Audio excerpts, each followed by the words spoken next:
배움을 즐기고 세상이 돌아가는 이면의 작동 원리에 늘 호기심을 품고 계신 당신 환영합니다. 네, 반갑습니다. 매일 쏟아지는 정보의 홍수 속에서 우리가 진짜 알아야 할 가치 있는 인사이트만 딱 건져 올리는 시간이죠. 오늘의 심층 탐구에 오신 것을 환영합니다. 오늘 가져오신 자료가 조금 독특하더라고요. 맞아요. 오늘 우리가 다룰 자료는 2026년 3월 7일자 영상강.com에 게재된 하나의 사설입니다. 네. 제목이 전라남도 141개 단위 농협 두고도 왜 농협 중앙회에 고집하는가? 전라남 농정, 이제 농민 중심으로 바뀌어야 한다 이거든요. 제목이 꽤 길고 구체적이죠. 솔직히 말씀드리면 처음에 이 자료를 받아들고 제가 조금 당황했습니다. 아, 당황하셨어요? 네. 아니 전라남도의 농업 정책 그리고 지역 농협의 대출 창구 문제라니 평소에 우리가 뭐 IT 트렌드나 글로벌 경제, 심리학 이런 걸 주로 다뤘잖아요. 그렇죠. 그런데 우리가 왜 갑자기 특정 지역의 농업 융자 사업 사설을 이렇게 깊게 파헤쳐야 하는 걸까? 그런 생각이 들었거든요. 그 의문 충분히 이해합니다. 제목만 딱 놓고 보면 굉장히 지역적인 지역 뉴스나 뭐 흔한 행정 비판 기사처럼 보일 수 있죠. 네, 맞아요. 농업에 종사하지 않는 분들에게는 전혀 와닿지 않는 이야기일 수도 있고요. 하지만 오늘 우리가 이 사설을 현미경 들여다보듯 분석하려는 이유가 있습니다. 오, 어떤 이유죠? 이 사건이 단순히 전라남도나 농협이라는 특정 명사에 국한된 문제가 아니기 때문입니다. 아, 그래요? 네.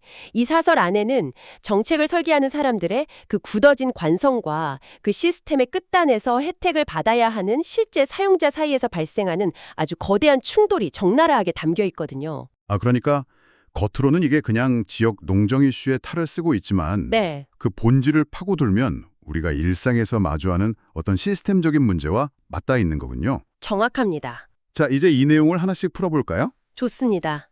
대체 전라남도에서 무슨 일이 벌어지고 있는 건지 이 사설이 제기하고 있는 핵심 상황부터 좀 짚어주시죠. 네, 현재 전라남도에서는 500억 원 규모의 민간 융자 사업이 진행되고 있습니다. 500억이요? 네, 여기서 민간 융자 사업이라는 단어가 좀 딱딱하게 들릴 수 있는데 쉽게 말해서 농민들을 위한 거대한 대출 지원 프로그램이라고 보시면 됩니다. 500억 원이라. 이게 결코 적은 액수가 아니네요. 맞습니다. 농업 현장에서는 수백만 원짜리 비료나 종잣값을 넘어가는 큰 돈이 필요할 때가 정말 많거든요. 아, 그렇죠.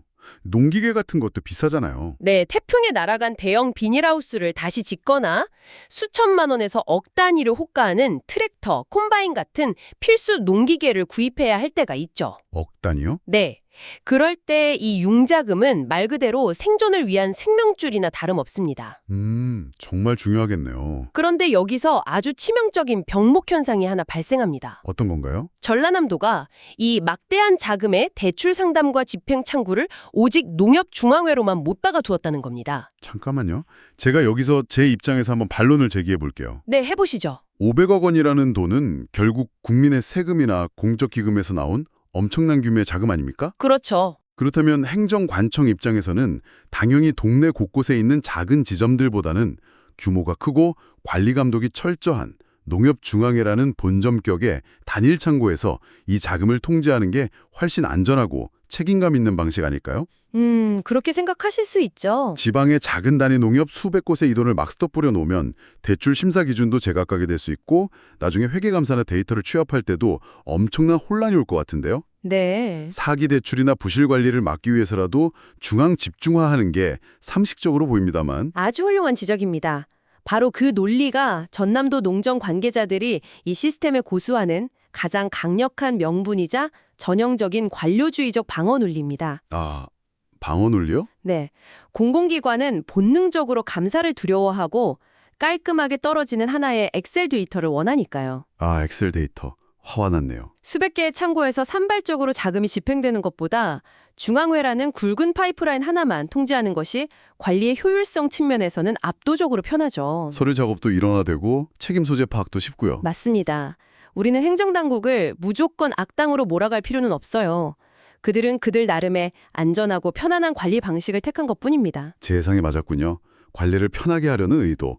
그런데 사설은 왜 그렇게 분노하고 있는 건가요? 여기서 정말 흥미로운 점은 사설이 제시하는 명확한 사실관계를 보면 행정당국의 그 안전성 논리가 완전히 논파된다는 겁니다. 논파가 된다고요? 어떻게 구체적으로 반박하고 있나요? 사설에 따르면 전라남도 전역에는 무려 141개의 단일 농협 금융망이 이미 거미줄 코너 촘촘하게 깔려 있습니다. 141개나 되나요? 네, 그리고 이 141개의 단위 농협은 행정당국이 걱정하듯 허술하거나 전문성이 떨어지는 동네 구멍가게 수준의 출장소가 절대 아닙니다. 아, 그러면 이 단위 농협들이 이미 대출 심사 능력을 충분히 갖추고 있다는 뜻인가요? 그렇습니다. 사설은 이 단위 농협들이 이미 농림축산식품부의 까다로운 국가 정책자금이나 거액의 농기계 구입자금, 그리고 수억 원대의 시설자금 대출 등 고도의 전문성을 요구하는 농업정책금융을 처리해왔다고 명시하고 있어요. 아, 이미 다 하고 있었군요. 네, 오랜 세월 동안 현장에서 완벽하게 처리해온 베테랑 금융기관이라는 거죠. 그렇군요. 즉, 능력 부족이나 시스템 부재 때문에 중앙회로 창구를 일어나 했다는 행정당국의 핑계는 기술적으로나 물리적으로 전혀 앞뒤가 맞지 않는다는 겁니다. 와, 듣고 보니 기가 막히네요. 이미 완벽하게 작동하는 시스템이 동네마다 깔려 있는데 굳이 그걸 무시하고 있다는 거잖아요. 그렇죠. 이걸 우리 일상에 빗대어 한번 상상해 보시죠. 당신의 집 바로 앞 걸어서 5분 거리에 매일 공과금도 내고 적금도 붙고 심지어 예전에 전세자금 대출도 문제없이 받았던 주거래은행 지점이 있습니다. 네, 아주 친숙한 곳이죠. 창구 직원과 웃으며 인사할 정도로 친숙한 곳인데 그런데 정부에서 지원하는 아주 중요한 생계형 특별대출을 받으려고 그 지점에 갔더니 직원이 이렇게 말하는 겁니다. 네, 아, 고객님 저희가 그 대출을 처리할 능력도 있고 시스템도 다 있는데 도청에서 지침이 내려오길 무조건 차 타고 1시간 반 거리인 도심 한가운데에 있는 본점 가셔서 받으랍니다. 아, 그 좌절감이 상상이 되시나요? 진짜 화날 것 같아요. 당신 같은 젊고 이동이 자유로운 직장인에게도 평일에 연차를 내고 왕복 3시간이 걸리는 본점을 찾아가는 건 엄청난 스트레스입니다. 맞아요. 하루 다 날리는 거잖아요. 하물며 대중교통 인프라가 열악한 농촌 지역은 어떨까요? 아, 더 심각하겠네요. 생업인 농사일을 하루 종일 멈춰야 합니다. 버스를 몇 번이나 갈아타고 복잡한 중앙회의 문을 열고 들어가야 하죠. 네. 번호표를 뽑고 한참을 기다렸다가 창구에 앉았는데 직원이 어르신 여기 주민등록등본에 도장이 하나 빠졌네요. 면사무소 가셔서 다시 떼오셔야겠습니다. 라고 말하는 순간을 상상해 보세요. 와, 생각만 해도 숨이 턱 막히네요. 그날 대출은 물 건너간 거고 다음날 또 농사일을 망치고 그 먼 길을 가야 한다는 거잖아요. 그렇죠. 심지어 141개 단위 농협이라면 그냥 오토바이나 경운기 타고 훌쩍 가서 서류 떼고 30분 만에 끝낼 수 있는 일을요. 맞습니다. 이렇게 사용자에게 치명적인 불편을 초래하는 시스템이 도대체 왜 유지되는 건지 이해가 안 갑니다.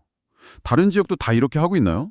이게 우리나라 전체 농정 시스템의 한계인가요? 그 질문이 이 사설이 향하는 다음 타겟입니다. 오, 다른 곳은 다른가요? 사설은 전라남도의 변명이 통하지 않도록 아주 예리하게 타 지자체의 사례를 비교군으로 끌고 옵니다. 네. 경기도, 충청도, 강원도, 전라북도 등 전국의 수많은 다른 지방자치단체들도 전남과 비슷한 규모의 농업 융자 사업을 당연히 진행하고 있습니다. 그렇겠죠. 자, 이들은 어떻게 할까요? 이 지역들은 행정 지침을 통해 철저하게 농민들의 집에서 가장 가까운 단위 농협을 중심으로 금융상담과 대출이 원스톱으로 이루어지도록 체계를 짰습니다. 잠깐만요. 다른 지역은 이미 그 동네 단위 농협들을 적극적으로 활용해서 대출을 내주고 있다고요? 네. 중앙 통제를 고집하지 않고요. 네. 이 문제를 더 큰 그림과 연결해 보면 타 지자체의 사례는 이것이 단순한 금융창구 위치의 문제가 아님을 보여집니다. 그럼 어떤 문제죠? 이것은 행정 철학의 문제입니다. 행정 철학이요? 경기도나 강원도의 관료들이 전라남도 관료들보다 감사나 데이터 관리를 덜 중요하게 생각해서 단위 농협에 권한을 줬을까요? 아닐 것 같은데요. 공무원분들은 다 비슷하게 감사를 신경 쓰시잖아요. 아닙니다. 그들은 백엔드에서 시스템을 통합하고 서류를 공유하는 방식을 고도화해서 프론트엔드에 있는 사용자 즉 농민들의 이동 부담을 줄이고 절차를 간소화하는 쪽을 택한 겁니다. 아, 백엔드에서 자기들이 고생하고 사용자 편의를 높인 거군요. 맞습니다. 정책을 설계할 때 그 중심에 공급자인 행정기관을 둘 것인가 아니면 수요자인 도민을 둘 것인가 타 지자체는 이미 후자를 실천하고 있다는 뼈아픈 비교를 사설이 던지고 있는 겁니다. 새삼에 여기서부터가 진짜 흥미로운 부분입니다. 제가 왜 오프닝에서 이 사설을 읽고 당황했다고 했는지 기억하시나요? 네, IT나 비즈니스 얘기하다가 농정 사설이라서 당황하셨다고 했죠. 맞아요. 그런데 이 이야기를 쭉 듣다 보니 제 머릿속에서 하나의 거대한 평행 이론이 완성됐습니다. 오, 어떤 평행 이론이죠? 이거 완전히 우리 회사의 악명 높은 사내 비용 정산 시스템이랑 똑같잖아요. 아, 어떤 면에서 그렇게 느끼셨나요? 생각해보세요. 저희 회사 직원들이 출장비나 비품 구매 비용을 정산받으려면 정말 직관적이지 않고 오류투성이인 사내 포털에 접속해서 영수증을 스캔하고 결제선을 일일이 수동으로 지정해야 합니다. 네, 대부분의 회사가 좀 그렇죠. 다들 너무 불편하다고 아우성인데도 회사는 시스템을 안 바꿔줍니다. 왜냐고요? 왜죠? 재무팀이나 인사팀이 연말에 데이터를 엑셀로 한 번에 다운로드해서 보기엔 그 시스템이 최고로 편하거든요. 아하, 정확하네요.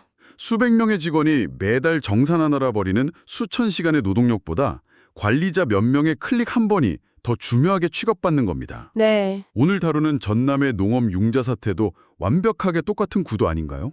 관리자의 엑셀 시트 한 줄을 깔끔하게 채우기 위해 수천 명의 노인들이 왕복 3시간의 버스를 타게 만드는 거잖아요. 아주 정확하고 소름 돋는 통찰입니다.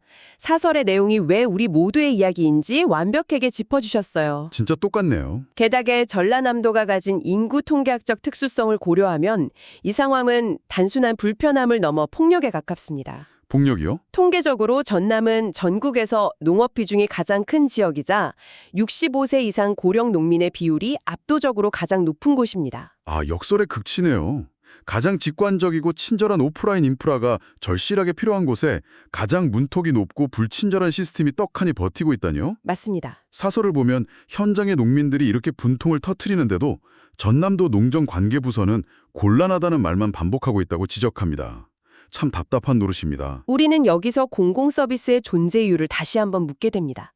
사설은 공직자는 국민의 불편을 해결하기 위해 국민의 세금으로 봉급을 받는다라고 일침을 가합니다. 정말 맞는 말이죠. 앞서 우리가 행정당국이 관리를 위해 창구를 일원화하고 싶어하는 심리를 이해해보려고 노력했죠. 네, 방어 논리로요. 하지만 사설의 지적대로 기술적, 물리적 해결책, 즉 141개 단위 농협이 이미 눈앞에 차고 넘칠에 존재함에도 불구하고 네, 기존에 해오던 방식이라 바꾸기 곤란하다며 관성에 머무는 것은 행정의 직무유기라는 겁니다. 아, 핑계일 뿐이라는 거군요. 청취자 여러분, 당신이 생각하기에 어떤 시스템을 평가하는 가장 중요한 기준은 무엇이어야 합니까?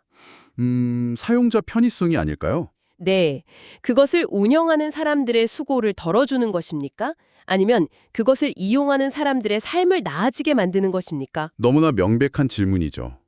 당연히 후자여야 하지만 현실에서는 전자에게 지는 경우가 허다하니까요. 맞습니다. 결국 사설은 전남 용업인들의 이제는 바꿔라 라는 단호한 요구를 인용하며 구체적인 해결책을 제시하고 있습니다. 네, 어떤 해결책이죠? 이미 피 같은 돈으로 지어놓은 141개의 단위 농협 인프라를 적극적으로 활용해서 고령 농민들의 접근성을 강화하라는 것, 그리고 융자 사업의 구조 자체를 수요자 중심으로 밑바닥부터 전면 재설계하라는 강력한 촉구입니다. 이는 우리에게 아주 중요한 질문을 던집니다. 어떤 질문일까요? 농사를 짓지도 않고 전라남도에 살지도 않으며 어쩌면 서울 한복판의 고층 빌딩에서 코딩을 하거나 마케팅 기획을 하고 있을 당신이 왜 오늘 이 심층 탐구에 귀를 기울여야 할까요? 맞아요.